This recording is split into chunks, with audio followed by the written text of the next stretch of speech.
aula.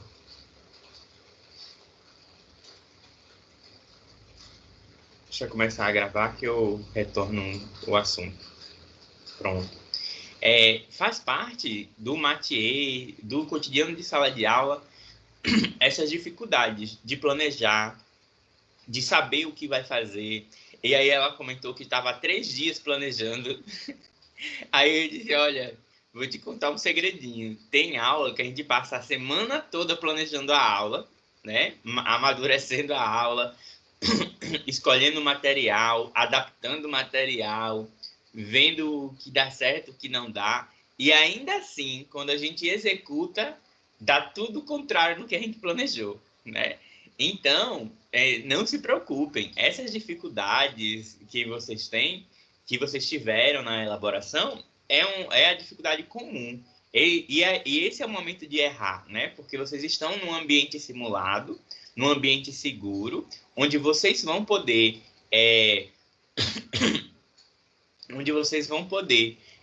errar com segurança para quando for lá na frente poder acertar, né?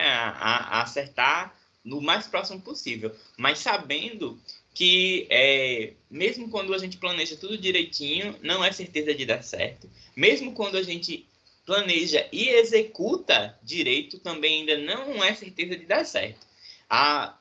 É por isso, inclusive, que o Edgar Morin vai colocar que entre as habilidades dos professores do futuro está o lidar com as incertezas, né? Lidar com essa insegurança. Porque a gente, o Perrenot vai inclusive dizer, tem até um livro dele que o professor age na emergência, na urgência e na incerteza, né? Então, faz parte desse métier. Vocês vão ter uma segunda chance, porque a atividade da aula de hoje é uma atividade também de elaboração de plano de aula, né? Dessa vez não vai ser sobre patrimônio, vai ser um outro estilo de plano de aula. Eu vou deixar livre o modelo de plano de aula dessa vez, né? Esse modelo que eu coloquei para vocês, que a gente construiu, foi muito mais para vocês terem contato com outros planos de aula, com outras possibilidades de plano de aula. E aí, lembrando que cada corrente teórica, que cada concepção vai ter a sua, né? O seu plano de aula. A Águida sentiu algumas dificuldades, mas conseguiu finalizar. Ah, legal. Muito bom. A Águida também colocou aí no chat que ela troca muitas ideias com uma colega de letras. Isso é muito bom, o de trocar ideias, o de ter essa solidariedade acadêmica. É bem interessante, mas infelizmente é um pouco difícil de construir com os professores. Eu acho que vocês já sentiram um pouco disso nos estágios, né? Que alguns professores, eles têm medo de apresentar o seu plano de aula, têm medo de divulgar suas ideias com os outros colegas, principalmente porque tem esse medo de julgar o erro, né? Que é uma coisa que a gente tem que desconsiderar, porque todo mundo vai errar em algum momento, nenhum plano de aula é perfeito, e é interessante que o erro seja apontado, inclusive para melhoria. Se a pessoa só elogia o teu trabalho e não aponta aonde você pode melhorar, ela não está querendo a sua evolução, né? Ela está querendo que você fique estagnado ali. Então é interessante essa troca, né? E, e ainda mais que o aluno é quem vai mediar a sua aula, o seu plano de aula. Porque muitas das vezes a gente cria aquela forminha, mas, como o senhor falou, né? Quando a gente chega em sala de aula, o aluno completamente desfaz tudo aquilo que você planejou. Então, tipo assim, nunca vai ser perfeito, porque o plano de aula, ele pode ser até um rumo, um norte para você não se perder no conteúdo. Mas a questão dinâmica em sala de aula vai ser outra totalmente diferente. Sim, com certeza, com certeza.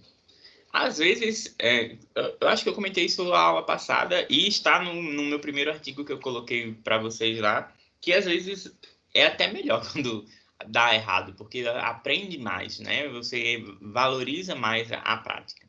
E a aula de hoje, a gente vai discutir, deixa eu ver aqui se o slide está ok para projetar para vocês. a gente vai discutir sobre as demandas sociais da história. E a parte sobre o texto mesmo vai ser bem sintética, porque o que eu queria discutir hoje com vocês, de fato, é como rastrear essas demandas, né? Como é que a gente pode conhecer essas demandas sociais e agir. E a ideia, a proposta é que vocês consigam fazer uma simulação desse rastreio, dessas demandas sociais, e planejar uma aula em cima dessas demandas sociais. Essa é a proposta de atividade para você entregue na próxima aula, né? Que é justamente isso, de vocês tentarem identificar as demandas sociais da comunidade onde vocês estão inseridos e, a partir disso, planejar uma aula de história, ok? Como eu disse, a internet está ruim, aí demora aqui a carregar horrores por conta da chuva, mas enquanto os slides ainda não estão prontos, eu vou ainda assim indo comentando, certo? Então, todo mundo conseguiu ler o texto, o capítulo da aula de hoje? Ou não tiveram tempo, ou não tiveram concentração para?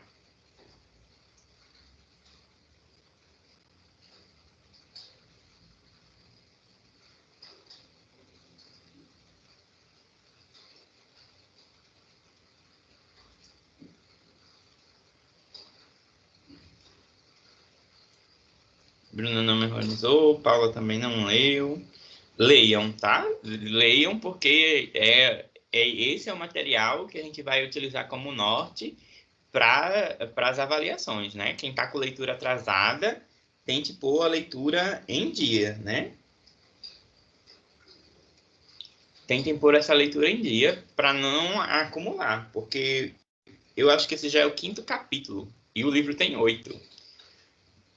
Então, é importante que vocês não percam de vista que tem que ler os capítulos. Mas, em síntese, o capítulo ele vai trazer duas demandas importantes. Sintetizando bem, ele vai mostrar como é que essas demandas chegaram no ensino de história, como é que elas reverberam no conteúdo histórico e etc. Mas, em síntese, o capítulo vai tratar de 2 grandes demandas da história. A história tem 2 grandes demandas sociais. Uma demanda social é a preservação e a difusão de identidades, e a segunda grande demanda é para a formação cidadã. São as 2 grandes demandas da história que eles identificam. Professor, desculpa. Sim, pode falar. O senhor vai ler no capítulo 3 ou é o 4? Já é o capítulo 5, se não me engano. Deixa eu pegar aqui. Ah, é o 5? Ok, não precisa abrir, porque eu achei, é o 5 mesmo. Obrigada. Porque eu me lembro a sequenciazinha, sabe? Aí esse é o 5º.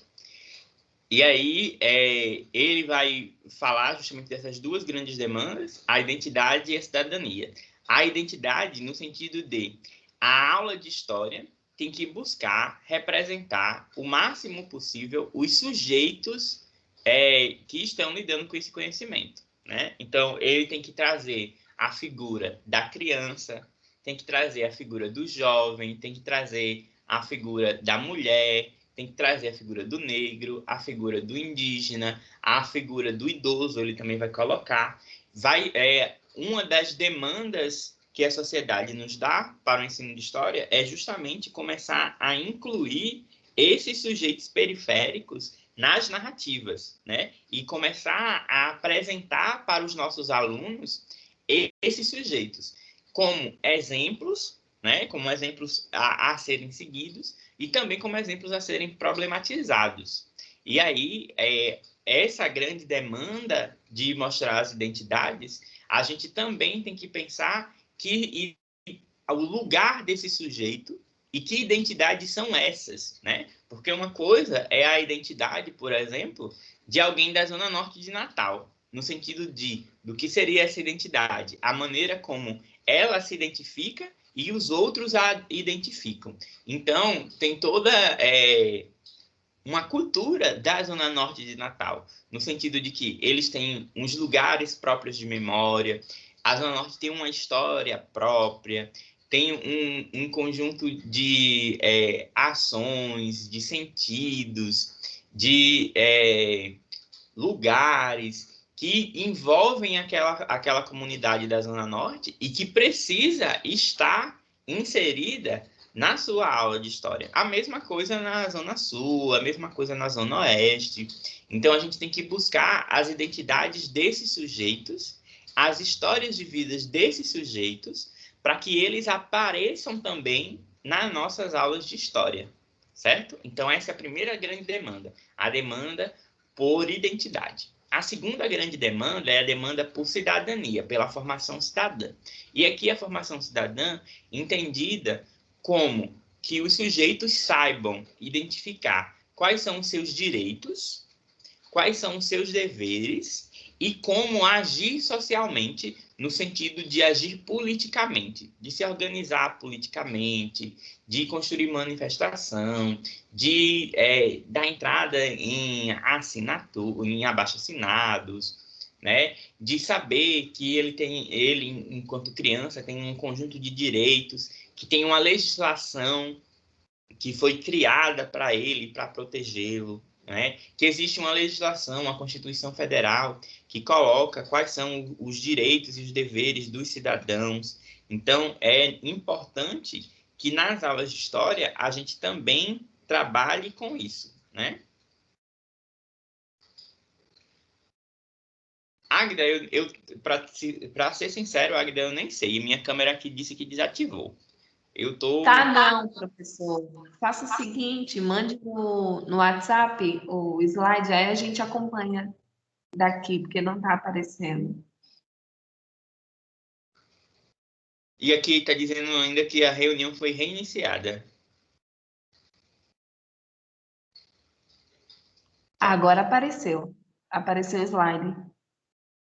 Mas minha câmera não tá dando sinal de vida. Vocês estão me vendo? Tô, só que o seu tá parado. Minha câmera aqui parou de funcionar total. A luzinha até apagou. Mas, enfim, vamos dando continuidade. Não é? Então, essas são as duas grandes demandas que o autor vai trazer para a gente. E aí, o que eu queria colocar para vocês, e que não, internet e slides não estão me ajudando, mas, enfim, é que a gente precisa também rastrear outras demandas. Porque essas duas demandas, identidade e cidadania, são as demandas gerais. O que a gente pode dizer de demandas comuns. Né? É a demanda que toda a sociedade brasileira tem. Mas a gente precisa identificar as demandas da nossa comunidade escolar, de onde nós estamos inseridos. E aí, aqui a gente vai tentar ver instrumentos. Filho, eu apertei para tentar compartilhar com vocês e acabou projetando. Para identificar as demandas locais, que isso que é o mais importante, porque quanto mais o aluno se vir e vir o local em que está inserido dentro da história, melhor, né? Então, de que maneira a gente pode diagnosticar essas demandas locais? Um dos primeiros instrumentos é a etnografia. Vocês já ouviram falar de etnografia escolar?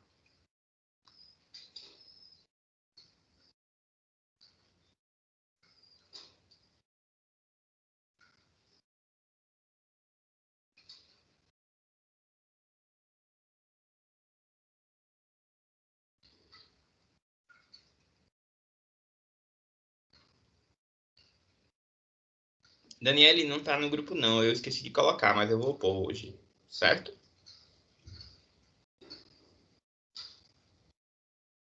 Sim, vocês já ouviram falar de etnografia?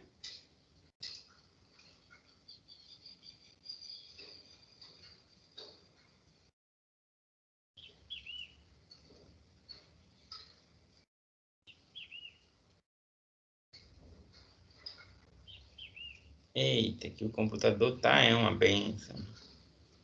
O nome já, mas o conceito não lembro.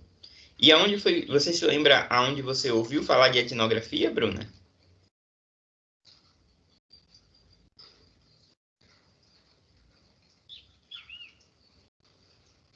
Não? Possivelmente você deve ter ouvido falar de etnografia na educação lá na disciplina de aspectos socioantropológicos da educação, ou então você pode ter ouvido falar de etnografia quando você estava estudando metodologias da pesquisa em educação, ou então você também pode ter ouvido falar em etnografia em estágio, porque uma das técnicas mais comuns do estágio é a etnografia escolar. O que é essa etnografia? É você fazer o registro por escrito de todas as vivências de uma determinada comunidade, né? A Ana Paula colocou direitinho aqui. A etnografia é um estudo descritivo de algo, de um povo, etc. Justamente, né? O que a Ana Paula disse, a etnografia é justamente esse registro descritivo, né, de uma comunidade. E aí, no caso, a etnografia escolar, ela vai etnografar o quê? Vai escrever sobre o quê? Vai escrever sobre a escola, né? Madison já colocou, um professor falou sobre. É o estudo por meio da coleta de dados de cada etnia. Justamente. Só que na etnografia escolar, a etnia, o grupo que você está investigando, é quem? É os seus alunos. Os seus alunos se tornam esse grupo a ser investigado. E aí você começa, então, a descrever os comportamentos, as situações dos seus alunos. Mas é só descrever, Cláudio? Não, é você descrever na tentativa de compreender como se dá essas relações, como se dá os sentidos, as ações, os significados que ele produz. Então você descreve para descobrir e descortinar esses sentidos. E a etnografia é sempre voltada para um contato mais prolongado.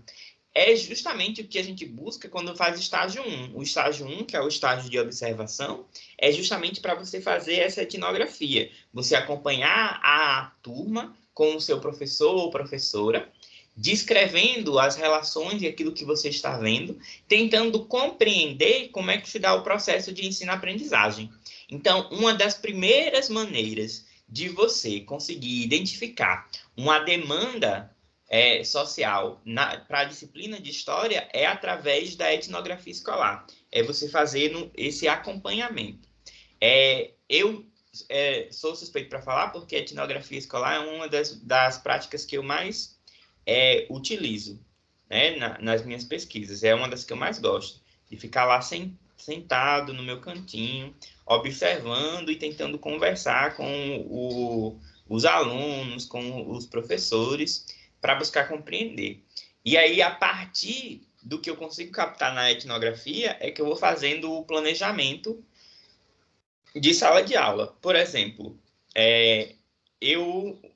certa vez, na minha etnografia, eu presenciei um caso de intolerância religiosa, de os alunos que estavam tirando onda com uma aluna que era do candomblé, né? Porque ela tinha acabado de passar por um dos rituais do candomblé, que é da raspagem da cabeça, né? Que é a sua oferenda ao santo, que é feito a cada 7 anos, mais ou menos, e é um rito de iniciação para os filhos de santo.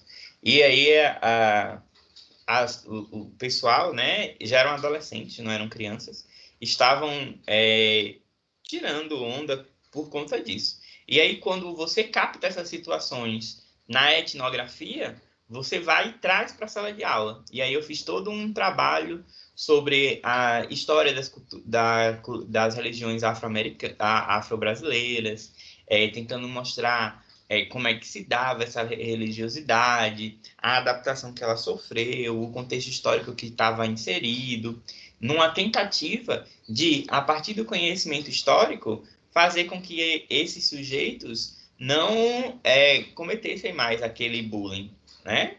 E conseguir um certo êxito, né? O êxito nunca é total, mas foi satisfatório, uma vez que a própria aluna participou, ela ajudou a explicar como era, né, o processo, qual era o significado daquilo para ela.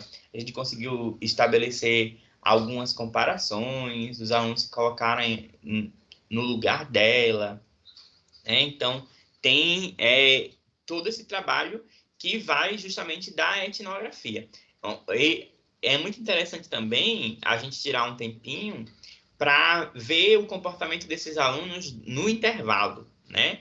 Porque no intervalo eles estão mais em estado bruto e a gente consegue perceber mais coisas das relações e fazer um registro etnográfico mais forte e poderoso, né? Uma nova técnica que vem surgindo e que é importante que vocês também dominem é a etnografia de internet, ou o que a gente chama de netiografia. O que é a netiografia? É justamente o mesmo princípio, é a etnografia, só que você, ao invés de acompanhar grupos étnicos ou grupos sociais presencial, você tenta entender o comportamento dele nas redes sociais. E aí a netiografia escolar é justamente acompanhar essas relações dos estudantes nas redes sociais. Tem gente que faz a netiografia escolar do AVA, né, da relação dos alunos com os ambientes virtuais de aprendizagem. Tem estudos para dar a rodo sobre isso, né, principalmente voltado para o ensino superior. Então, o pessoal da netiografia vai estudar como é que esses alunos participam dos fóruns de discussões, do chat, né? Como é as interações, vão descrever essa interatividade entre os sujeitos, quem participa mais, quem participa menos, como participa comentando do colega, participa mais curtindo, né? Então, se faz todo um trabalho em cima disso. E também em cima das redes sociais dos estudantes. Então, vai pesquisar o que esses estudantes compartilham mais, o que esses estudantes comentam mais, o que eles curtem mais, qual é o conteúdo que eles colocam nessas redes sociais. E isso é fundamental para, inclusive, produzir conteúdos para esses alunos, né? Como vocês sabem, eu tenho uma empresa que presta consultorias, né, a Scripto, e faz formação de professores. E em uma das formações de professores, um dos professores estava reclamando que, poxa, Cláudio, disseram que era para a gente ir para as redes sociais, produzir conteúdos para as redes sociais, para os nossos alunos interagirem com a gente, para o conteúdo ficar mais fluido. Fui lá, criei Instagram, criei conta no Facebook, criei canal no YouTube. Vejo que os meus alunos estão online, mas os meus alunos não interagem comigo. Os meus alunos não curtem, os meus alunos não compartilham, os meus alunos não assistem aos vídeos. E aí, o que eu faço? E aí eu retruquei, né? Sim, mas o que os seus alunos costumeiramente assistem? O que os seus alunos costumeiramente compartilham? O que os seus alunos costumeiramente fazem nas redes sociais? Aí disse, eu não sei. Aí fica difícil, né? Porque você tem que partir do que o seu aluno já faz e não do que você está fazendo e colocando para ele. Porque, na verdade, quando você faz sem saber qual é o comportamento do seu aluno nas redes sociais, você está fazendo um trabalho que não vai funcionar. Porque o próprio logaritmo das redes sociais não vai possibilitar que aquele conteúdo chegue ao seu aluno. Porque os algoritmos, eles já estão programados para fazer com que apareça na timeline do aluno assuntos que ele vá interagir instintivamente. Então, se é um conteúdo de história e aquele aluno não tem o costume de interagir com os conteúdos de história nas redes sociais, então a sua postagem ela vai ser invisibilizada para aquele aluno. Então, você tem que partir justamente para uma netiografia desse aluno. Vai lá na rede social dele e fuça. Quais os conteúdos que eles mais visualizam, quais os conteúdos que eles mais comentam, quais os conteúdos que eles mais curtem. E, a partir dali, ver qual daqueles conteúdos você pode construir um link para a sua aula, né? Você pode construir um link para o seu conteúdo, uma ponte entre eles, né? Se você não fizer isso, a eficiência cai muito. Bruscamente, você vai estar trabalhando em vão, literalmente, né? Então, é importante que no rastreio dessas demandas sociais, vocês também tentem rastrear o comportamento deles nas redes sociais, certo? Então, aí a gente já tem 2 pontos, né? A etnografia observando o comportamento de campo e a etnografia observando o comportamento das redes sociais, ok? Eu não sei se já apareceu para vocês aí o link no chat dos slides. Já apareceu? Apareceu, professor. Certo. Então, podem acompanhar por aí, já que não estou conseguindo projetar. Bruna comentou, isso é verdade, um ótimo documentário sobre esses algoritmos é O Dilema das Redes Sociais. É aquele da Netflix, né, Bruna? É, professor, é muito bom. Você já assistiu? Sim. Muito bom, muito bom. E tem um filme também na Netflix que eu acho interessante, que é Redes de Ódio. É um filme dinamarquês. Muito... Rede de ódio? Redes de Ódio. Ou é rede de Nossa. ódio ou é rede de ódio. Que é interessante esse rede de ódio, porque ele mostra como é que se constrói os haters da internet, como esses haters da internet influenciam no cotidiano da política. É a história de um jovem muito ambicioso que quer subir, fazer a sua ascensão social e tenta conquistar uma menina para poder ascender socialmente, só que ele é sempre rejeitado por ser de uma classe inferior, né? E aí ele é muito bom com tecnologias de uma maneira geral e entra para trabalhar num escritório de marketing. Só que dentro desse escritório de marketing tem uma seção que é voltada apenas para serviços políticos. Que serviços políticos é esse? Eles contratam pessoas para ficarem na internet distribuindo ódio, né? Fazendo comentários maldosos, críticas, memes e etc., para destruir determinados políticos. E aí o filme todo é baseado nisso. Como é que essa rede de ódio, esse esquema, manipula as informações, as redes sociais, constrói memes virais, constrói notícias falsas e etc., para fazer mobilização política. É um filme bastante interessante para ver. Depois eu posto o cartaz lá no WhatsApp, certo? E aí,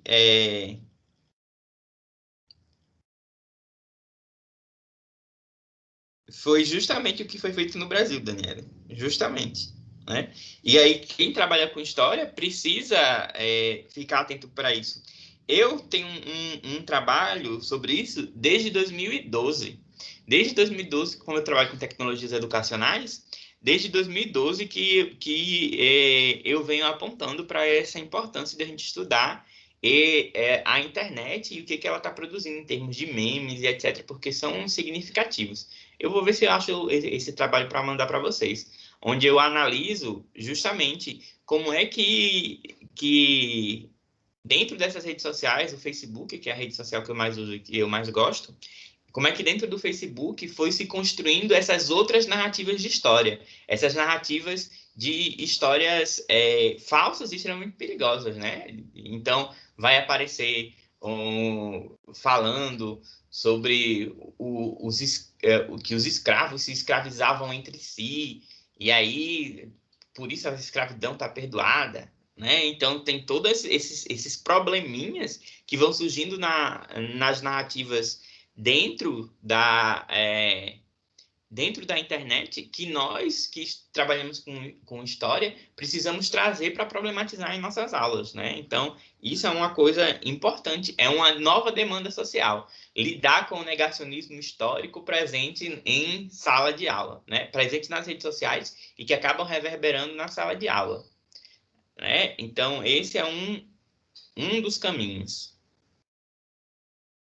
O outro caminho para você identificar essas novas demandas sociais Ai, meu Deus. Travando tudo aqui. Deixa eu ver se pelo celular. Pronto. São os estudos de meio, né? Ou os estudos do meio. O estudo de meio ou o estudo do meio é você sair da escola e tentar compreender o ambiente que cerca aquele aluno. Por que o estudo do meio é tão importante? Porque as pesquisas em educação já mostram que a aprendizagem ela é muito mais influenciada por fatores extraescolares do que por fatores escolares.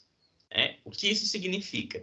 Significa que o seu aluno ele está aprendendo muito mais e a influência sobre a aprendizagem dele é muito maior fora da sala de aula do que dentro da sala de aula.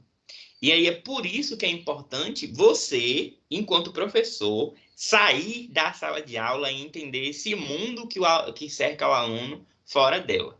Né? Então, estudo de meio é interessante você registrar os problemas que encontra no bairro, andar pelo bairro, né? Conhecer esse bairro, ver se o bairro tem posto de saúde, ver se o bairro tem outras escolas que existam no bairro, se tem posto policial, se tem algum aparelho cultural, se tem algum aparelho cultural assim que eu falo, teatro, cinema, né? Se tem saneamento básico naquele bairro, se não tem, né? Mais ou menos, se é um bairro mais voltado para o domicílio, para o comercial, como é que está distribuído essas questões no bairro? Tem uma rua principal? O que tem nessa rua principal?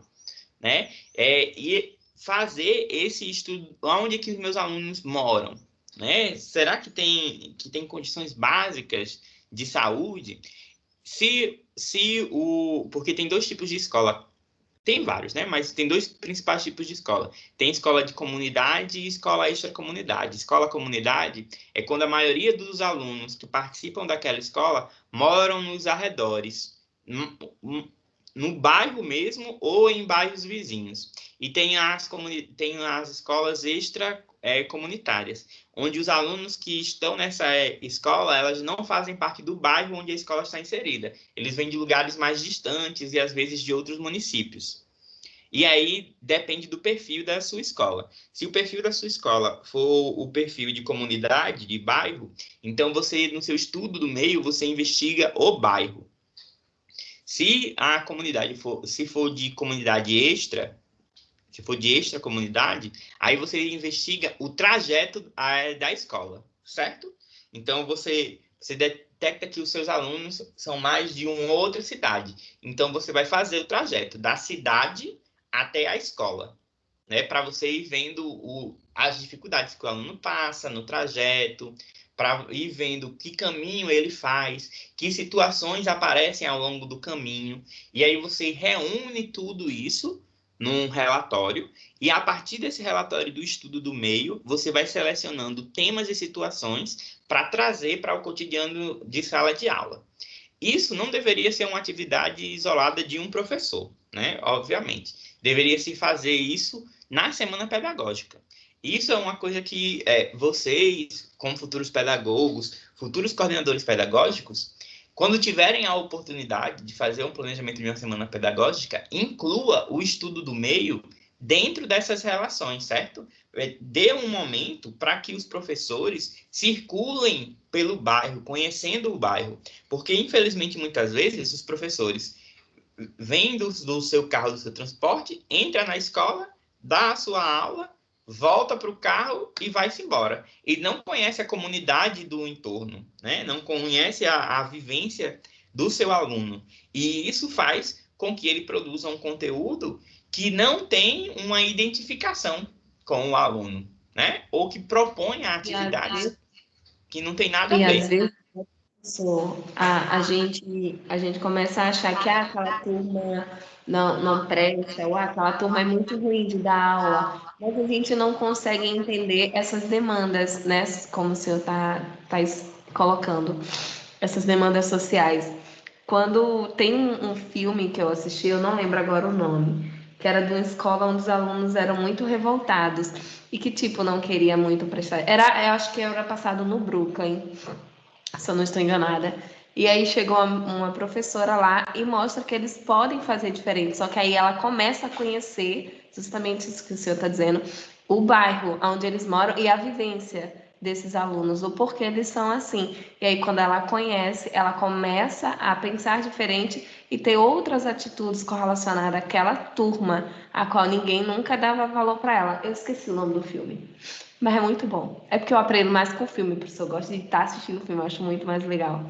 Não, não é Além, não. Não é esse não, Manu. É outro. Mas justamente é necessário fazer esses estudos para você não ficar falando besteira para o seu aluno, no sentido de você colocar coisas que não tem a ver com a realidade, né? Madison colocou aqui Escritores da Liberdade, mas eu acho que que não é esse, não. Mas Escritores da Liberdade também é legal, Não, né? o Escritor da Liberdade é bom, mas não é ele, é outra, porque eu tô esquecido o nome. Mas eu já assisti Escritores da Liberdade também, muito bom. Né? Mas também tem que tomar um certo cuidado com esses filmes, porque são, embora inspirados em histórias reais, eles têm uma narrativa voltada para a romantização, né? Então tem que tomar certos cuidados. Para vocês verem como a questão do estudo do meio é importante, dos meus trabalhos de pesquisa foi em duas turmas, de sexto ano, onde a gente desenvolveu trabalho voltado para a construção de autoconceito e tal, eu já comentei aqui. E aí, em uma turma, a gente conseguiu fazer enfoque profundo. Eles construíram significado, aprenderam, era uma coisa interna, uma motivação deles. E na outra turma, a gente fez um trabalho parecido, fazendo as adaptações, ótimo. É, só que não deu tão certo, eles ficaram só no enfoque superficial, ou seja, fazendo o trabalho só pela nota, né? E aí, quando a gente terminou o estudo, eu e Poliana, minha colega, a gente foi tentar saber por que que tinha dado tão certo em uma e não tinha dado tão certo em outra. E aí a gente foi fazer a perfilação, que é a outra característica importante para identificar as demandas, é construir perfil do aluno, né? Construir o perfil socioeconômico, o perfil social e etc. do aluno. E aí, quando a gente foi fazer o perfil socioeconômico dos alunos, a gente percebeu que o perfil socioeconômico da turma que teve um enfoque superficial, né, que só estava trabalhando pelo ponto, era muito diferente do perfil social dos que tinham um enfoque profundo.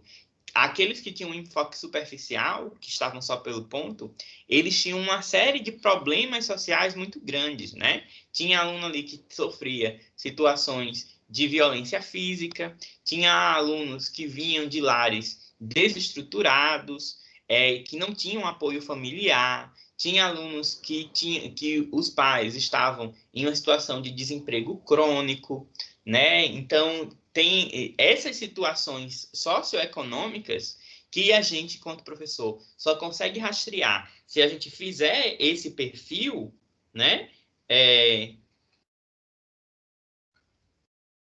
Tá certo, Madison. Vou voltar aqui. Estudo do meio é justamente você investigar o ambiente em que o aluno está inserido. Ou seja, saber como é que é a rua que ele mora, como é a casa que ele vive, o bairro em que ele está inserido, que os alunos estão inseridos. Tem posto de saúde, tem saneamento básico, tem uma rua principal, é mais comercial, é mais residencial, é coletar esses dados e essas informações. O estudo do meio significa justamente isso. Você compreender o meio em que o aluno está inserido, inclusive quais são as situações, problemas que ele vivencia nesse meio, né? Para trazer isso para a sala de aula. O de perfilar, é você fazer o perfil socioeconômico, saber quais são as condições sociais e econômicas desses sujeitos e levar em consideração isso. Porque, aí voltando para a demanda, a explicação, né? Os alunos que estavam com esses problemas sociais também estavam apresentando problemas de aprendizagem, porque o processo de ensino-aprendizagem, ele não é apenas em sala de aula, e não é apenas a didática do professor que influencia. Isso é um dos grandes mitos, né? É um mito neoliberal constante, de dizer que os alunos não aprendem porque a didática do professor é ruim. Nem sempre. Às vezes você pode ter a melhor didática do mundo, mas como você não tem condições de resolver os problemas socioeconômicos em que o aluno está inserido, o resultado ainda assim vai ser muito pouco. Então a gente tem que saber que a gente tem um limite, a nossa didática tem um limite. É por isso, inclusive, que está tendo todo um movimento para trazer profissionais de assistência social, de enfermagem, e de psicologia para a sala de aula, né? Para a escola, para que tenha um suporte. Professor, Sim, pode licença. falar. Tá com uns 4 semestres já que eu venho observando que teria que ter uma estrutura para a educação emocional, tanto da gente que está iniciando agora, quanto dos professores que já estão inseridos em sala de aula, principalmente agora, nessa pandemia que já vai durando 2 anos. Então, eu acho que deveria ser, sabe, uma matéria fixa da grade, educação emocional, voltado para esse contexto escolar. Sim, sim, é uma possibilidade. É, eu acho, inclusive, que não. Assim, eu concordo com você que esses conteúdos devem estar, mas eu não creio que deveria ser uma disciplina, mas que deveria estar integrado em todas as disciplinas, né? E que pudesse também ter uma outra forma de acompanhamento e de atendimento que pudesse ajudar nesse processo, né? Vai de instituição para instituição, né? Lá no IFRN, a gente tem esse acompanhamento, né? Tem uma disciplina específica para isso chamada OE, né? Que é a Orientação Educacional. Eu não sei nem se ainda é esse nome, né? Porque já faz tempo que eu saí lá do IF, mas em OE a gente aprendia a organizar nossos estudos, aprendia a tentar lidar com essas emoções. Parte da disciplina era com uma psicóloga, outra parte era com assistente social e outra parte era com a pedagoga, né? E esses profissionais acompanharam a gente durante 4 anos, né? Então sempre havia alguns momentos em que eles iam participar para fazer o acompanhamento. E foi uma metodologia que deu certo comigo e com minha turma e que eu creio que possa ser adotada, né? Então, tem essas questões. Mas o trabalho ainda em desenvolvimento socioemocional ainda está muito incipiente na maioria dos lugares. A gente ainda está aprendendo a lidar. Depois eu vou colocar até no WhatsApp que eu achei no Instagram um trabalho muito bom mesmo, de 2 psicólogos que estão fazendo esse trabalho, né? Eles criaram um Instagram voltado única e exclusivamente para dar apoio psicológico a professores e a estudantes, né? Então lá eles trabalham técnicas, discutem sobre o tema, estudam e ensinam aos gestores, pedagogos e coordenadores pedagógicos a como fazer essa acolhida e esse trabalho de lidar com a ansiedade e etc, né? Mas a gente sempre esbarra nessa questão do socioemocional na falta de estrutura, porque as pessoas acham que é só falar sobre o assunto. E esquecem que é necessário ter uma estrutura para que isso aconteça, né? Professor? Sim, pode falar. Às vezes, o que acontece muito da gente também ficarmos com pensamento, com muita ansiedade, ou se preocupando muito com o futuro agora no presente, é muito correlacionado a também a gente sofrer muita pressão, né? Porque às vezes você, por exemplo, aqui acho que no Brasil a maioria é assim, até 30 anos você tem que basicamente ter sua vida toda formada, né? Tipo, 25 anos de idade você já deve ter muita coisa na vida, tanto ter uma vida estabilizada financeiramente, emocionalmente, tererê, tarará. Quando você já tem 30, você deve estar todo estabilizado. E não é assim, né? Porque como a gente sabe, cada um tem o seu tempo e tem a sua velocidade de aprendizagem. certo?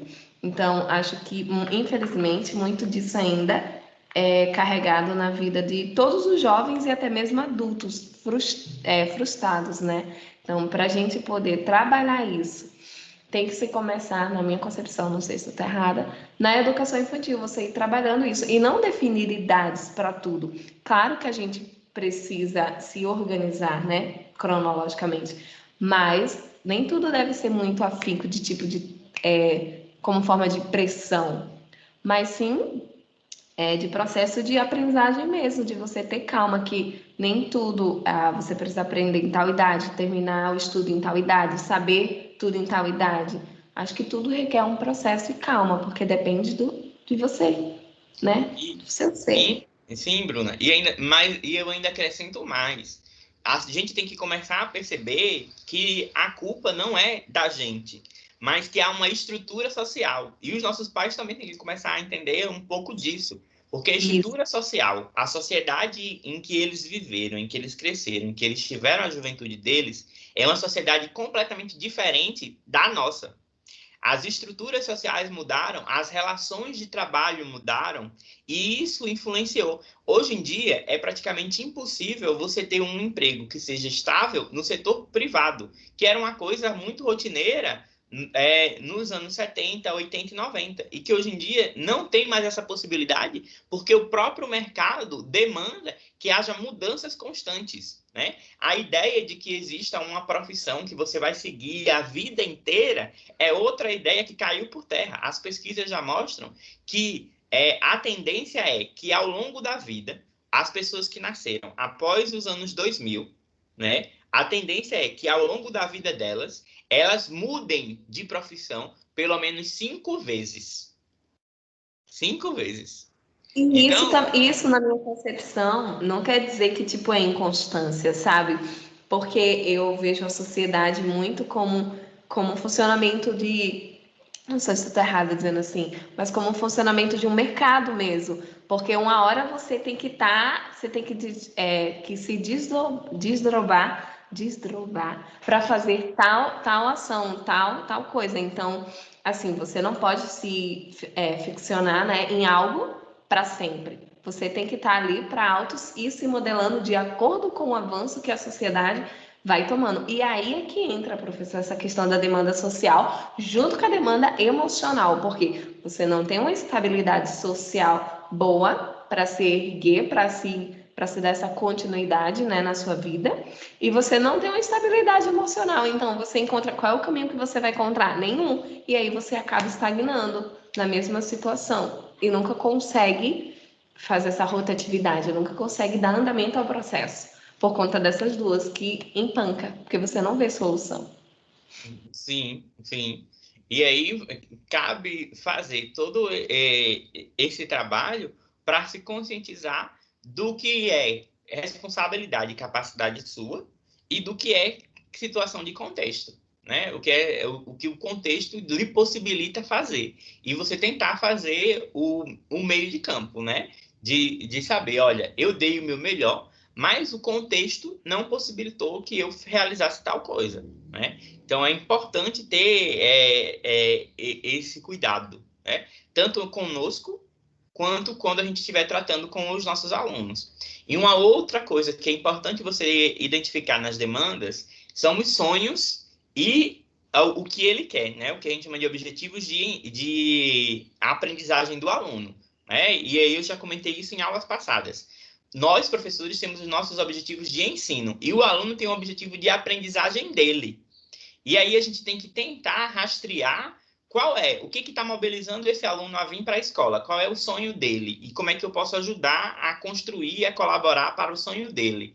Qual é a demanda que ele está tendo para a escola. E isso é bastante interessante na educação de jovens e adultos, que é a minha especialidade e eu sempre vou falar dela, obviamente. Tem uma pesquisa, eu vou ver se eu acho ela para colocar para vocês, mas eu acho difícil, porque eu não me lembro nem o título. Mas, enfim, uma leitura que a gente fez bem interessante na formação que a gente tem, que é a EJA em Movimento, em que a pesquisa era sobre evasão e os motivos da evasão na EJA. E aí a autora revela uns motivos interessantes. Ela vai dizer, olha, às vezes o aluno sai da ESDA porque o adulto ele tem objetivos diferentes na escola. Ele consegue construir demandas diferentes na escola. Por exemplo, tinha uma senhorinha lá que o objetivo de aprendizagem dela era: eu quero entrar, aprender a ler e escrever para poder ler as minhas receitas e escrever as minhas receitas. E aí, quando ela alcança esse objetivo de aprendizagem, a escola perde a função para ela e ela sai da escola. Outro caso que ela traz, que é bastante interessante, é que o que motivou o sujeito aí foi que ele era aviãozinho do tráfico, né? Ele era aviãozinho do tráfico, e o traficante principal confiava muito nele e queria que ele se tornasse contador dele. Só que ele não tinha, ele era analfabeto e tal. E aí o traficante obriga ele a ir para a escola, se matricular na educação de jovens e adultos para aprender matemática. Então, quando ele aprende matemática para fazer os cálculos básicos da contabilidade do tráfico, ele sai da escola porque a escola perdeu a função para ele. O outro caso que ela traz é de um senhor que queria tirar a carteira de motorista. Então, ele vai para a escola, o objetivo de aprendizagem é esse, ele aprende ele aprende o que é necessário, tira a carteira de motorista e sai da escola. Então, a escola atendeu as demandas dele, por isso que ele se evade da escola, porque ele tem uma demanda específica. A gente também tem que saber rastrear quais são essas demandas desses alunos, né? A Bruna colocou, e olha que muitas das vezes o aluno não vai à escola com o intuito de aprender, e sim como válvula de escape. Com certeza, Bruna. É muito comum na educação básica, e não precisa nem na educação de jovens e adultos, que a escola é o lugar onde a maioria dos alunos se sente seguro. Aí a gente, muitas vezes na reunião de pais, a gente até acha estranho, né? Fulaninho é tanto de um jeito, aí quando tem reunião de pais, o aluno se transforma. É outro ser completamente diferente. Aí a pessoa fica, meu Deus, por que isso? Porque na casa, possivelmente, ele é muito reprimido. E aí na escola ele vê como uma válvula de escape. E aí na escola é onde ele pode ser ele mesmo, né? Isso acontece muito, principalmente com os alunos LGBTs, né? Que em casa eles têm que reprimir a sua sexualidade e a expressão da sua sexualidade. E na escola ele vai e coloca isso, né? E aí muitos professores reclamam. Nas formações de professores que eu dou, os professores reclamam demais. Ah, e os alunos não vão para aprender, os alunos só vão para paquerar, os alunos só vão para brincar, não sei o quê. Aí eu sempre digo para eles, que bom, que bom. Pelo menos eles estão tendo um motivo para ir. A gente tem que deixar de lado essa vaidade nossa de que os alunos têm que ir pela gente. Né? Os alunos têm os motivos deles para ir para a escola e a gente tem que aprender a se aproveitar desses motivos deles para incentivar no nosso, né? A gente tem que aprender a fazer o campo, o meio de campo ali, né? Então, a gente também tem que tirar de lado um pouco dessa nossa vaidade. E isso, da gente perceber as demandas sociais, os sonhos, vai muito da etnografia também, né? Então, eu chamo a atenção de vocês, justamente para vocês utilizarem esses instrumentos para identificar essas demandas, para vocês melhorarem a qualidade da aula de vocês, certo? E aí, um outro adendo que eu acho importante e que pouca gente fala, pouca gente considera, é a importância da secretaria escolar neste processo. A secretaria escolar é de uma riqueza impressionante. Todos os dados dos alunos estão lá. Então, se você quiser informações sobre o seu aluno para você construir a sua etnografia, é na secretaria escolar que você tem que recorrer, né? Lá tem os dados do seu aluno que você pode utilizar para isso. Então, é importante que a gente tenha um trabalho junto com a secretaria escolar.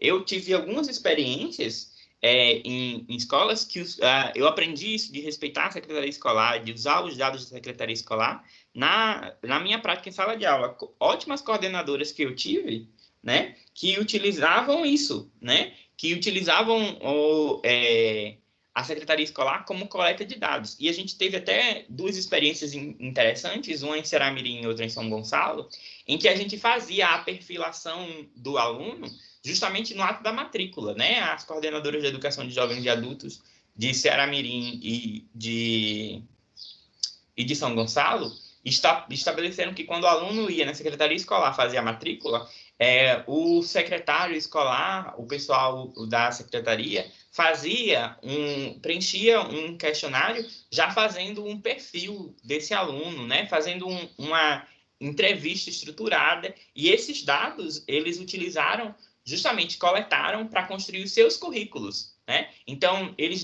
perceberam, captaram nessas entrevistas realizadas na secretaria escolar no ato da matrícula, que boa parte dos alunos tinham demandas por oficinas de emprego e renda. E aí eles conseguiram colocar no currículo deles oficinas de emprego e renda. E aí o número de alunos participantes da EJA aumentou e o desempenho deles nas outras disciplinas também. Tudo isso identificando essas demandas sociais, né?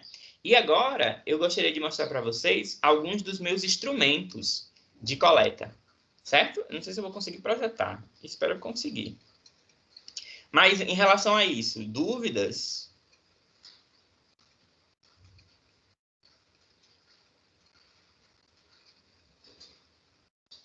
Algum comentário? O que vocês estão achando sobre essa questão de investigar essas demandas para trazer para a sala de aula?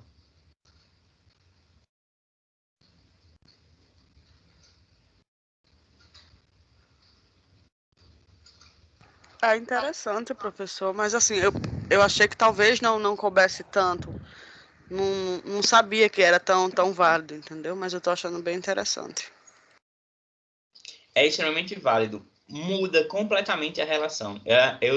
Na segunda-feira, a gente teve uma palestra na turma de currículos e práticas que eu estou dando aula, né? Eu trouxe uma convidada, e a Rosélia falou do quanto a aula dela mudou. Porque ela disse assim, ela passou por uma experiência que ela estava dando aula, né? E os alunos, ela ouviu os alunos comentando que odiavam a aula dela, que odiavam história, que não queriam saber. Aí ela disse que chorou a noite toda, chorou a noite toda. Disse, meu Deus, eu passo a madrugada preparando aula para esses meninos, essas criaturas ainda vão falar mal da minha aula, dizer que detestam, que odeiam a disciplina. E aí ela disse, o que eu vou fazer agora? E aí ela disse, eu preciso entender, então, o que eles querem, o que eles gostam. Aí ela disse que tirou um sábado e um domingo inteiro para ir visitar o bairro, para ir conversar com os pais, para fazer entender, né, a vida dos alunos. E a partir desse estudo do meio, desse conjunto, ela reformulou a disciplina dela. E aí, da disciplina que era a mais odiada, né, simplesmente porque ela trabalhava num sistema de oficina que os alunos se inscreviam nas oficinas. E a oficina de história só tinha alunos obrigados, os alunos só iam obrigados, né? Em 6 meses, ela conseguiu que a oficina dela fosse a mais procurada. Isso porque os alunos começaram a se identificar com a oficina dela, justamente porque agora ela estava partindo do currículo de conteúdos onde eles estavam inseridos, e não mais apenas da ideia da cabeça dela ou do que ela acha bom, mas das demandas concretas desses alunos. Isso era uma coisa que a gente devia fazer sempre, né? Fazer sempre em que sentido? Quando começasse o ano letivo, a gente já devia ter um diagnóstico mais ou menos do aluno que a gente ia ter para a gente poder fazer o nosso plano. Mas, infelizmente, a gente acaba só conhecendo o aluno no primeiro dia de aula. E aí a maioria dos professores fica mais preocupados em saber, o que não é errado, tá? Não entendo, por favor, entendam isso. Eu não estou dizendo que é errado, mas eu estou dizendo que é incompleto. O professor fica preocupado em fazer apenas o teste de sondagem sobre o que o aluno aprendeu no ano anterior. E esquece de fazer o perfil do aluno, o perfil social do aluno. Muito mais do que saber o que ele aprendeu no ano anterior, é o que ele quer aprender nesse ano, quem é esse aluno, o que ele deseja, né? Professor, Pode falar. ainda mais, por quê? Porque a gente vai formar pessoas para a sociedade. Então, do que adianta, às vezes a gente. É claro, adianta, é óbvio, não estou dizendo que não adianta, mas do que somente adianta dar conteúdo se esse conteúdo não vai ter influência na sua vida social? Porque, tipo, depois que sair da escola, Entendeu? Como é que ele vai aprender a viver nesse mundo tão grande que se chama sociedade, com várias pessoas diferentes, com culturas, com ações, com atitudes, com jeitos diferentes, se você não aprende? Porque, claro que a gente aprende em casa também, mas raramente isso é assim ensinado. Mas você precisa estar no meio maior, num ambiente maior, para que você possa entender a sociedade na sua totalidade e não apenas informação de conteúdos, né? Por isso que muitas das vezes a gente percebe a sociedade meio falha. Por quê? Porque não se teve uma base estrutural de conhecimento apenas não só de conteúdo, mas sim de vivência com os outros também. E isso fala na vida, sem falar na vida emocional, na vida profissional, né? Em todos os âmbitos. Então, quando a gente traz isso para dentro da sala de aula, e não apenas conteúdo por conteúdo, os horizontes se ampliam mais. Você falou uma coisa bem, várias coisas, obviamente, bem interessantes, mas uma que eu queria ressaltar aqui, essa questão de que a gente aprende em outros ambientes, que não a escola. As pesquisas estão cada vez mais claras, mostrando que aonde os alunos aprendem mais não é na escola, são nos outros ambientes não escolares, nos ambientes de aprendizagem não formal. É lá que eles estão sendo de fato formados, é lá que eles estão de fato construindo conhecimento. E isso a gente tem que se voltar rapidamente para isso. A gente tem que aumentar as nossas pesquisas em educação nas áreas de educação não formal. A gente tem que começar a entrar nas igrejas, a pensar como é que essas igrejas estão, o que essas igrejas estão ensinando, né? A pensar a escolinha dominical, porque ali o aluno está recebendo muita formação, né? E a gente tem que saber que formação é essa. A gente tem que ir nas academias, tem crianças que já estão entrando nas academias, né? A gente tem que ir nas escolas de dança, a gente tem que ir nesses outros espaços, entender a família, como é que está sendo esse processo educativo na família, nesses outros espaços, porque a maioria da formação desses alunos está acontecendo ali e não na escola, porque a escola está sendo muito mais um depósito de crianças e um repetidor de conteúdos do que um formador, infelizmente, né? É claro que algumas vezes isso escapa, porque tem até um conceito recente que eu li, que eu achei interessante, que é de aprendizagem incidental. A aprendizagem incidental é um conceito em que diz que você aprende a todo momento. Às vezes você aprende até sem querer, que é justamente esse tipo de aprendizagem, uma aprendizagem que não teve a intencionalidade, mas que você acabou aprendendo. E a gente está precisando investigar isso, porque a gente está deixando passar essas coisas, acreditando ainda no mito de que a escola é o principal formador social, quando não é mais. E eu acho que a gente deveria recuperar, porque a escola tem potencial e poder suficiente para isso, e eu acho que o melhor lugar para a formação é a escola, porque tem profissionais capacitados, tem gente interessada, tem uma técnica, tem um método, mas a gente está competindo e está perdendo com os espaços de não formação. Ou melhor, de formação não escolar, né? O Marcos É por essa razão, professor, que muitas das vezes a escola ela não é tão valorizada, sabe? Porque a escola realmente não está fazendo um papel de escola, e sim está fazendo um papel de pedagogia tradicional como antes, só que de uma maneira mais diferente, mas ainda continua tradicional. E se não houver essa interligação, né, de como o senhor falou, do seu meio, do meio do aluno ao qual ele vive, e transparecer para o meio maior, que é a sociedade, e fazer essa interligação, a gente nunca vai sair do mesmo ponto. Sempre vai ficar, e nunca vai haver essa evolução. Sim, é uma das coisas que eu mais falo, porque um dos meus campos é as tecnologias educacionais, é que muitos professores usam as tecnologias educacionais, mas para fazer o mesmo processo educativo do tradicional, né? Ele apenas substituiu o quadro pelo tablet, né? Ele apenas substituiu o caderno pelo Word, mas o processo é o mesmo, só que mediado por uma tecnologia, né? A gente tem que começar a repensar as concepções de educação e não só os instrumentos de prática. Agora eu vou tentar projetar aqui para vocês um instrumento de coleta que é o instrumento que eu mais uso com os meus alunos de educação básica, né? que isso daqui, principalmente aqui, esse daqui é só o da educação de jovens e adultos. Eu não tenho nesse computador, eu não tenho o da infantil, ou melhor, da ensino fundamental 2. Eu só estou com o da EJA aqui. Posso ver se eu tenho no e-mail, mas eu acho difícil, porque eu tinha em outro computador, só que deu problema, eu acabei perdendo muito material. Mas isso daqui já ajuda, né? Já ajuda a gente a entender. Então, aqui é um dos meus instrumentos de coleta de dados. Aqui para a educação de jovens e adultos, né? Então, eu faço a minha apresentaçãozinha, né? E aí eu deixo claro que essas coletas de dados, elas são para o benefício do aluno, né? Eu faço um textinho. Caro estudante... Ai, passou direto. Caro estudante, o presente questionário tem um intuito... eu nem perguntei, vocês estão conseguindo visualizar? Tá, professor, tá aparecendo. Não sei para os outros, mas tá aparecendo. Pronto, caro estudante, o presente questionário tem o intuito de mediar um diálogo contigo, visando conhecer os sujeitos da nossa escola e, assim, realizar um melhor acompanhamento das ações pedagógicas aqui desenvolvidas. Solicitamos a sua colaboração para, a partir daqui, melhorarmos nosso trabalho e fazermos com que as atividades em nossa escola sejam sintonizadas com as suas demandas e necessidades. Agradecemos a colaboração. Então, na pesquisa, mostrar que a opinião do aluno é importante, que aquilo vai ser revertido na melhoria da aprendizagem dele, né? Então, isso é uma coisa bastante importante, envolver e mostrar que a informação que ele dá é importante.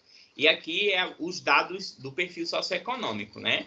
Então, eu busco saber qual é o gênero da maioria dessa turma, a idade média, né? O estado civil, se tem filhos, quantos filhos são, se trabalha, qual é o trabalho ou ocupação que tem, qual é a carga horária, né? Se gostaria de mudar de emprego, de qual município ele vem, qual é a cidade e o bairro onde ele estuda, se participa de algum clube, movimento social, a associação, e qual clube, movimento social é esse. Então, esses dados aqui são importantes para eu estruturar, né? Porque, por exemplo, se eu sei aqui na educação de jovens e adultos que o meu aluno trabalha 8 horas por dia, né? E eu sei que a aula dele é à noite, eu sei que ele vai chegar muito cansado. E aí eu já tenho que planejar uma aula em que eu tente animar esse aluno, né? Se ele já tem filhos, e aí eu posso trazer temáticas de coisas que eles podem trabalhar com os filhos dele, né? Se ele já tem um assunto que interessa, se ele já faz parte de algum clube, né? Se ele veio de outro município, eu já posso agregar isso na minha aula e falar sobre a migração de um município para o outro. Aqui eu já consigo mapear um pouco dessas situações. Aí, passando mais, um outro instrumento que eu utilizo com frequência é esse daqui, do fruto e das sementes. Porque eu não preciso entender as demandas dele, o que eles querem, né? Os sonhos deles. Então, eu utilizo essas duas.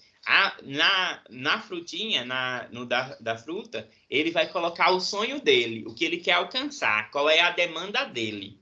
E aí, eu já vou pegar isso para mim, né? Para ver como é que eu posso ajudar nisso. E é interessante porque isso quebra muitos estereótipos, sabe?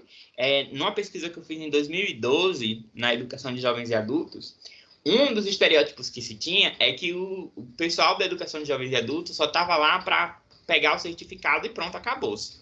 Só que, na pesquisa que a gente fez, quando eles preencheram essa parte aqui dos sonhos, a maioria deles tinha como sonho, como objetivo, fazer o ensino superior. Ou seja, essa ideia de que eles estão ali só para pegar o certificado e acabou é falso. Eles também querem ascender para o ensino superior, né? Então, é uma coisa importante da gente fazer. E aí, eu não fico só nos frutos. Por quê? Uma coisa que eu percebi é que a maioria das pessoas elenca só os sonhos que querem realizar. Mas elas não criam estratégias para realizar o sonho. E aí, o que eu fiz? Eu incluí no meu instrumento de coleta as sementes, que são justamente quais as ações que eu vou fazer para realizar o meu sonho. Porque eu já levo o meu aluno a pensar que, olha, não adianta só sonhar, não. Não é porque você quer que o cara lá de cima vai lhe dar. Xuxa mentiu naquela parte da música. Você tem que fazer a sua parte também. Quais são as ações que você vai fazer para realizar para alcançar este fruto, né? Qual é a sementinha que você vai lançar? E isso daqui eu utilizo também como instrumento de motivação durante todo o ano, né? Então, sempre que um aluno, eu imprimo isso, dou para o aluno e peço para ele colar no lugar mais visível possível, ou no caderno, ou na casa dele, ou no quarto, para que quando ele estiver cansado, quando ele estiver prestes a desistir, ele olhe para lá, né? Ele olhe e veja, não, o meu objetivo é esse daqui. E dá um novo fôlego para ele, sabe? E também que ele tenha as sementes em mente, porque aí eu pergunto sempre para ele, e aí, você está cumprindo as ações para alcançar o sonho que você quer? E utilizo isso também como autoavaliação. Sempre no final do semestre, eu volto, aí eu disse, olha, os frutos que a gente queria colher, a gente colheu? A gente conseguiu? A gente plantou? A gente colheu? O que foi que a gente colheu? Por que não colheu? O que não deu certo? Por que o fruto não realizou? O que você deixou de fazer? Para que ele vá construindo essa consciência de que ele também precisa agir em relação ao seu aprendizado, que é uma coisa importante que a gente tem que fazer. Vocês coloquem também na cabecinha de vocês que o aprendizado é uma mão dupla. O professor sozinho não tem condições de fazer a aprendizagem acontecer. Se o aluno não fizer o movimento de se aproximar, não adianta nada o professor se matar para fazer um monte de atividade legal e interessante se o aluno não se engajar e participar desse processo. E é importante que vocês conscientizem os seus alunos disso, que eles precisam participar do processo de aprendizagem, né? E aí, é um lembrete para vocês também. Vocês também têm que participar do processo de aprendizagem. Tem que participar da aula, tem que ler o texto, tem que fazer os trabalhos, porque isso é a parte que lhe cabe neste latifúndio. É a parte de vocês que vocês têm que fazer para o processo de aprendizagem. Eu não faço milagre. A minha voz não tem a capacidade de entrar na mente de vocês, fixar lá e fazer o conhecimento acontecer. É necessário que o aluno realize ação para em busca desse conhecimento. E aí, veja só, com um instrumento bem simples desse, do fruto e da semente, você consegue fazer toda essa mobilização, né? Então, é importante. Bruna colocou, sonhar é bom demais, mas lembre-se que quando se acorda, tudo acaba. Coloque seus sonhos em ação, colocar seus sonhos em ação não é fácil, mas tudo é uma constância, disciplina e vontade. E por aí vai, justamente, Bruna. É isso mesmo. A gente precisa ter essa consciência e usar isso ao nosso favor. E a persistência, principalmente. Professor, Pode falar. é tão interessante porque hoje eu já tenho 25 anos, mas eu lembro como se fosse hoje. Eu estava em 2005 e eu não lembro da idade, eu sou ruim de conta de cabeça, mas eu era bem nova. E aí eu dizia, nossa, vai tanto demorar para mim entrar na faculdade. E aí falta o quê? Falta só basicamente 2 anos para terminar a faculdade. Então, se a gente não planeja, né, e não se organiza, muitas das vezes não é fácil, né, professor? Porque tem as demandas pessoais, tem às vezes as nossas emoções inclusas, tem o social, né, tem a vida externa, tem os problemas. Mas se a gente não começar a organizar o nosso tempo a partir de agora e não esperar pelo tempo oportuno, a gente nunca vai sair do lugar, né? E o tempo corre, já dizia meu velho pai. Infelizmente, o tempo passa muito rápido. Com certeza. E uma outra coisa interessante nessa atividade é que eu me lembro bem, alguns alunos, eles, quando foi no final do ano, né? No final do ano, aí eles vieram me relatar o quanto foi importante. Olha só, essa atividade aqui não dura nem 5 minutos. Fazer essa daqui. E aí, no final do ano, os alunos vieram alguns alunos vieram me falar do quanto foi importante essa atividade. Porque eles disseram, professor, o senhor acredita, isso, alunos do 3º ano do ensino médio, o senhor acredita que eu nunca parei para pensar no que eu queria? Foi só na aula do senhor, quando o senhor perguntou, e aí, o que vocês querem colher? Foi a primeira vez que caiu a ficha. E aí foi quando eu comecei a pensar no que eu quero, que eu nunca tinha parado para pensar. Eu achei isso tão louco, né? Tão interessante, que existe essa possibilidade de tem gente que não para pensar no que quer, em fazer o seu planejamento, e aí a gente levar uma atividade simples dessa desperta tanta coisa, né? E teve aluno que disse que passou o ano todinho pensando no que queria, né? Tentando descobrir o que queria, né? Então, são coisas interessantes. Então, esses instrumentos não servem só para a gente coletar o dado, mas para provocar o aluno e o interesse do aluno, né? Aqui é um outro que eu utilizo também, principalmente na história. A gente já viu em aulas passadas, né? Teve uma aula que a gente discutiu bastante sobre isso. Vocês construíram linhas do tempo, o quanto é importante ter linhas do tempo. E aí, no meu instrumento de coleta, eu também coloco a linha do tempo para os alunos fazerem. Porque aí eu conheço um pouco da história de vida dos alunos e eu consigo até estabelecer. Por exemplo, se ele colocar aqui, né? Sim, eu vou compartilhar com vocês e vocês podem usar à vontade, podem adaptar, fiquem à vontade, certo? Todos os meus instrumentos de coleta eu sempre disponibilizo. E eu acho interessante que vocês adaptem, melhorem, aperfeiçoem, porque esse instrumento de coleta ele foi criado a partir das minhas concepções, das minhas experiências, das minhas coisas. E é interessante ver outras concepções, outros pontos de vista, né? Você poderia dar uma adaptada maravilhosa nisso daqui para a educação infantil, né, Bruna?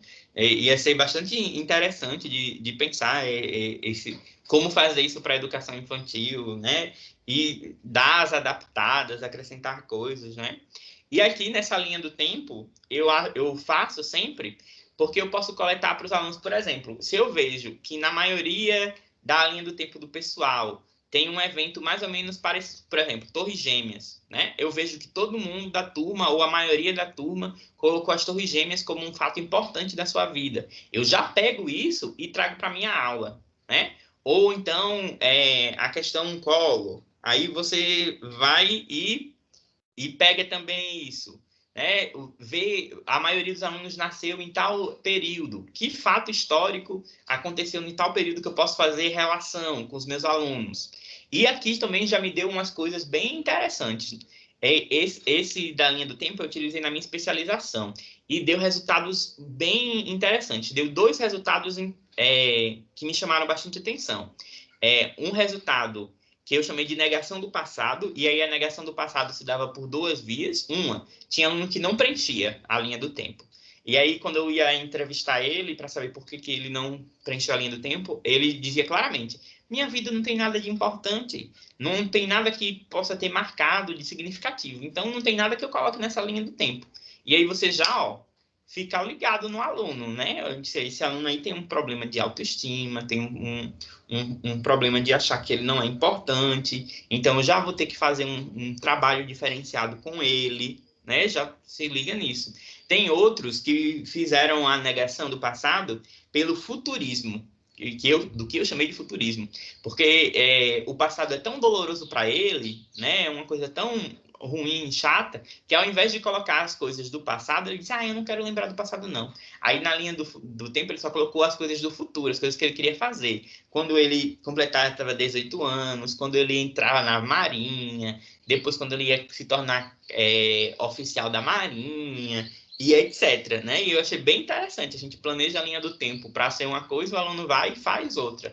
E também tinha alunos que escaparam da linha do tempo clássica, porque geralmente, quando se preenche essa linha do tempo, os alunos preenchem com os seus dados individuais, com a sua linha do tempo individual, com situações individuais.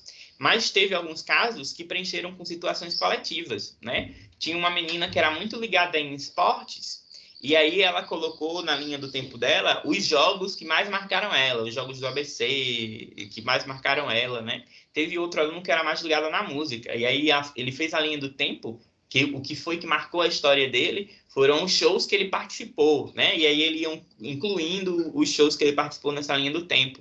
Então é bastante interessante para a gente entender um pouco da história de vida do nosso aluno, utilizar esses dados que ele colocou de história de vida deles para usar na nossa aula e ver essas dinâmicas e essa relação que ele tem com o passado dele, né? E que é bem interessante. Quanto mais o aluno tem dificuldades com o passado dele, mais dificuldades ele vai ter com o aprender história. Porque para você ver como as coisas são casadas, né? Como ele nega o passado dele, ele também nega o passado nacional. E aí para tentar esquecer o passado dele, ele também rejeita o conhecimento histórico escolar sistematizado. E o contrário também acontece. Se o aluno é um aluno bem resolvido com o passado dele e gosta do passado dele, ele também vai se interessar mais pela história. Vejam como as coisas são complexas e interligadas, né? E aqui é a parte onde eu faço o teste de sondagem clássico, né? Do que os alunos aprenderam anteriormente, né? Aí eu coloco um poema, uma canção, etc. E vou fazendo questões sobre isso, né? Sobre esse poema, sobre essa canção. Então, não é uma coisa desprendida. Então, eu tenho o teste de sondagem do conhecimento aqui, certo? Mas não é só isso que eu capto. Eu tento captar outras coisas e outras informações, certo? Dito isto, né? Pensado... E aí, o que vocês acharam do instrumento de coleta? O que vocês acrescentariam? O que vocês tirariam? Que modificações vocês talvez fizessem? Falem aí um pouco.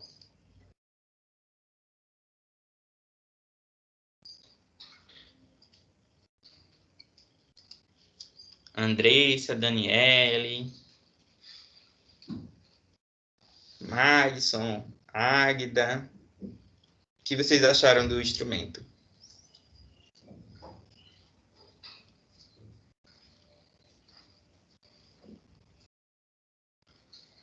Professor, eu achei interessante porque você vai ter uma proximidade com aquele aluno, você vai saber em quais áreas você pode, digamos, investir mais para aquele aluno, para que ele tenha mais interesse nas aulas. Então, é bastante interessante pensar nesse ponto. E dá para adaptar para outras disciplinas.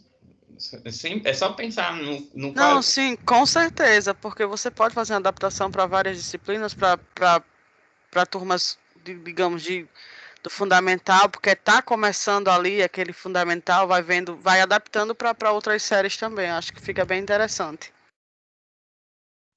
Por exemplo, quando está trabalhando arte, saber que tipo de arte o aluno consome, que tipo de música ele gosta, né? Que tipo de filme ele assiste. E aí você já consegue fazer desenho, que desenho eles assistem. E aí, dependendo do desenho, você pode até trazer para a sala de aula. É bem interessante. Eu já vou colocar aqui no chat, depois eu coloco lá no WhatsApp. E aí, mais alguém quer comentar? Alguma dúvida? A Agda escreveu no chat, professor. A Agda colocou, interessante. Para a educação infantil, eu acrescentaria para eles desenharem algo marcante que aconteceu na vida deles. É muito bom essa de desenhar. A gente faz até nas entrevistas de emprego. Eu fui fazer uma entrevista de emprego que a psicopedagoga pediu para a gente desenhar o processo de aprendizagem. Como seria o processo de aprendizagem. O sofrimento, viu? Porque eu desenho ruim. Aí depois pedia para a gente explicar o porquê, para ela analisar o que a gente entendia como processo de aprendizagem e se estava adequado ao que ela buscava, né? Professor, tudo isso também está muito voltado para a andragogia, né? Sim, com certeza. Assim, porque os princípios andragógicos, para mim, são princípios muito gerais, porque a andragogia diz que os adultos só vão fazer aquilo onde eles veem sentido. Se eles não virem sentido na atividade, eles não realizam. Mas se a gente for pegar, isso é para todo mundo, né? As crianças também. Embora as crianças tenham a compulsoriedade educacional, né? Mas hoje em dia as crianças de hoje em dia, só porque é obrigado, não significa que vão fazer. Professor, uma dúvida. Essas 6 demandas que o senhor colocou aqui são maneiras de pesquisar para poder entender o sujeito na sua demanda social histórica, né? Isso. Ok. Só para não perder o raciocínio aqui. Obrigada. Então, os instrumentos que você utiliza para identificar essas demandas. Certo? Já coloquei aí no chat e quando acabar a aula eu coloco lá no WhatsApp. Aí, voltando aqui para os slides, né? que eu vou querer de vocês agora? Dito tudo isso...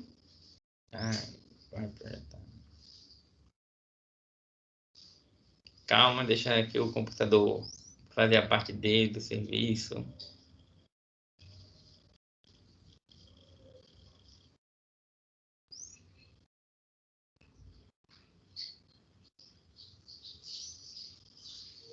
Tá demorando demais. Quem está acompanhando aí pelos slides... Ixi, não consigo nem achar a aba. O senhor quer que eu compartilhe aqui? Não, agora eu acho que dá certo. Agora eu acho que o bicho acertou. Deixa eu ver. Já conseguem ver minha tela?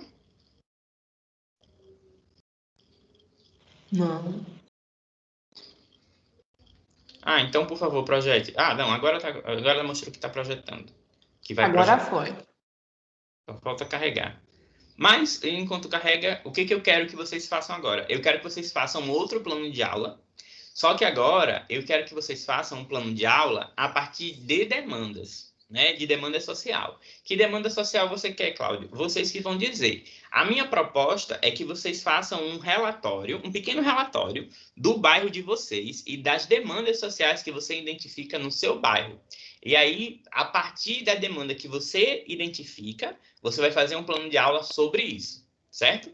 Um plano de aula de história sobre esta demanda, ok? É isso que eu quero. Se você já estiver em sala de aula, você pode tentar fazer a demanda da sua turma, né? Você fazer o diagnóstico da sua turma, da demanda deles. Professor, licença.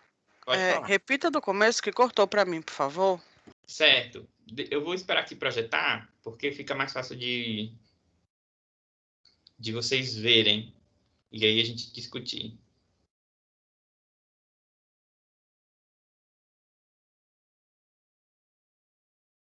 Oh, meu Deus. Ajude, internet. Aqui apareceu, tá na demanda social do ensino da história, o slide.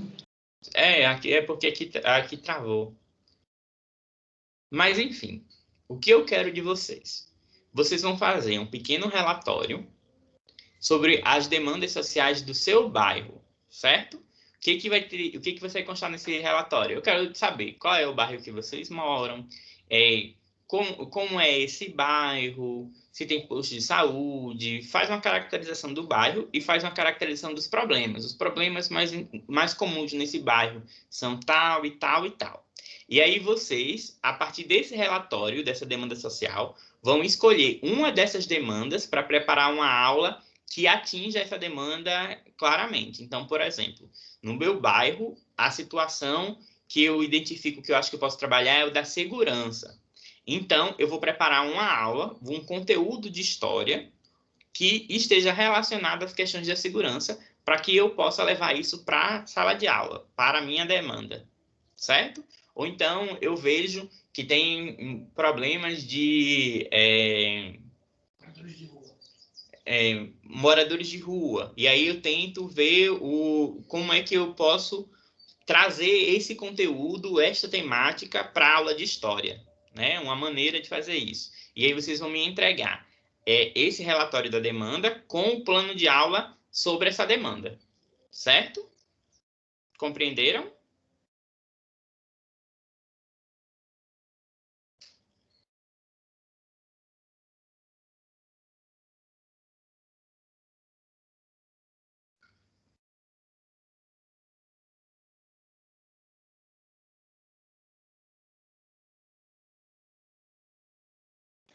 Só uma dúvida, nesse relatório, professor, somente uma lauda, tipo assim, não importa o tanto de laudas que der? Não importa o tanto de laudas, não. Okay. Eu só preciso saber qual é a demanda para tentar entender se o plano de aula está adequado à demanda que você identificou. Professor? Certo? Sim, pode falar.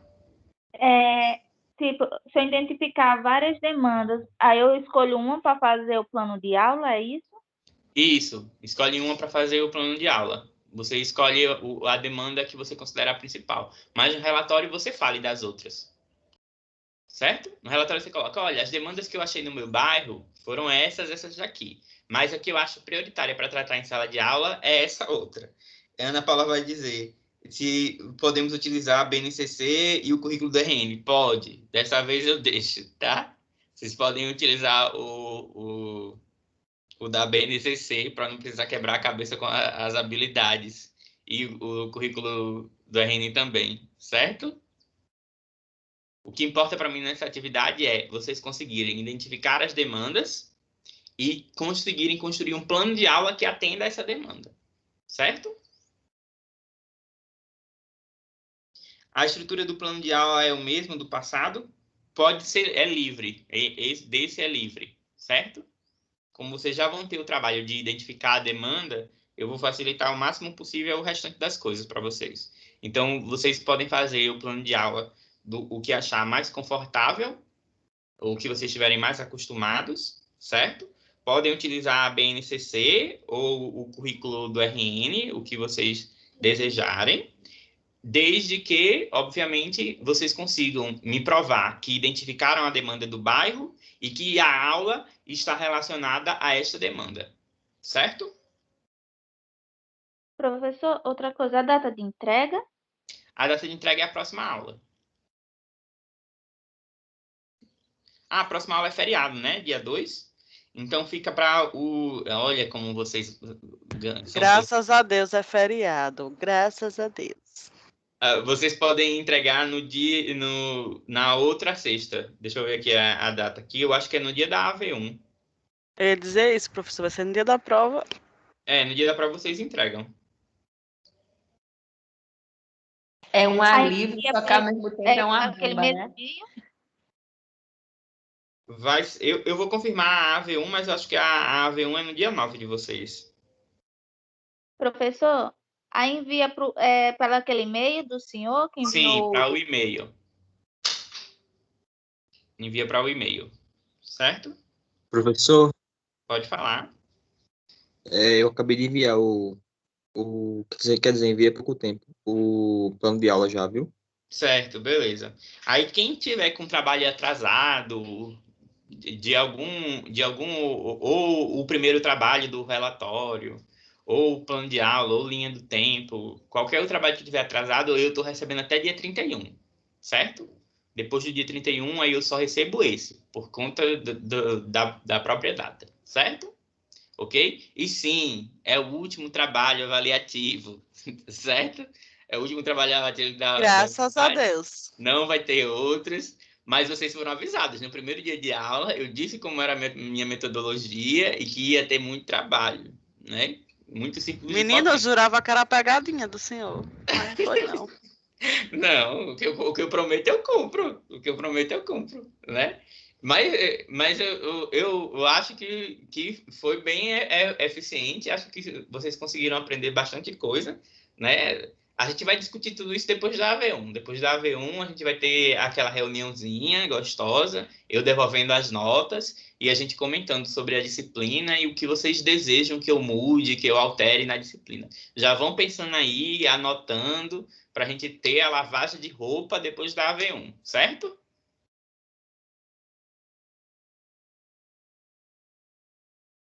Mais alguma dúvida?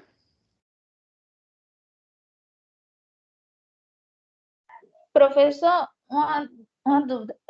Eu enviei o primeiro, que foi sobre o livro lá, sobre o sumário. Aí, da linha do tempo, eu apresentei aqui, mas não enviei por seu e-mail. É para enviar também? Envie, porque a linha do tempo vai ser extra, ponto extra. Aí, caso vocês precisem, a gente já recorda. Mas eu acho que vocês não vão precisar, não. Pelo que eu estou dando... Eu ainda não parei para ler todos os trabalhos. Eu vou parar hoje. A turma de vocês é a que está mais atrasada nas correções, sabe? Porque é uma coisa atrás da outra. E aí a gente tem que preparar as AV1. As AV1 são 10 questões. E aí a gente daqui a pouco já tem que entregar a AV2, que são 20 questões. E eu tenho 5 turmas. Aí vocês já viram, né? Como é que é a correria. Aí, infelizmente, eu acabei atrasando a correção de vocês. Mas hoje eu vou tirar o dia para corrigir as atividades de vocês, dar os feedbacks de vocês, certo? Inclusive, é por isso que a aula vai terminar agora mais cedo. Ok? que eu já vou aproveitar esse momento para ir colocando a nota de vocês em dia e dar já feedback do plano de aula para vocês poderem fazer as melhorias do que for necessário nesse outro. Certo? Se o senhor parar, eu agradeço. Ai, Igor, mas é um trabalho tão bom. Professor, porque é muito trabalho, é muita coisa. Não só do senhor, de todas as outras disciplinas.